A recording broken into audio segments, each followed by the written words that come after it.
સામે આપણે એવું નિવેદન કરવાનું છે કે આપણે વડતાલ બોર્ડ સ્વામિનારાયણ સંપ્રદાય આ વાત સાથે સહમત નથી અને અમારા શાસ્ત્રોમાં આવી કોઈ ઉલ્લેખ નથી. એ બદલ વડતાલ બોર્ડ જે કાંઈ વાત થઈ છે એ માફી માંગે છે, બસ સંતવતી. હા હા, તમે બોલો એવું. બધા ભક્તોને ભાવથી જય સ્વામિનારાયણ.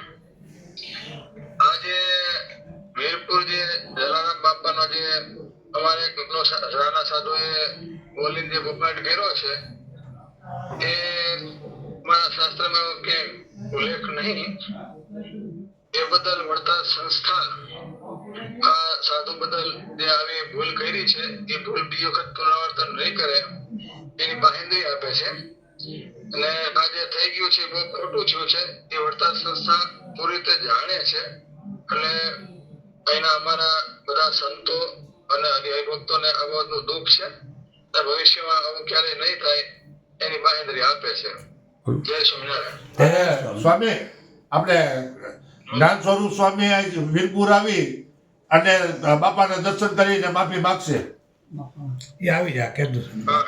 હા અને જે સ્વામી જે બોલ્યા છે હા, એ સ્વામી 2-4 દિવસમાં સમયને અનુકૂળતા ત્યાં રૂબરૂ બાપાના દર્શન કરી આવી અને બાપાના જે પરિવાર છે, ટ્રસ્ટી છે, બધાને મળી અને જે પોતે જે વાતમાં જે બફાટ કર્યો છે એને પોતે ભૂલ એકરાર કરી જશે. બરોબર ને?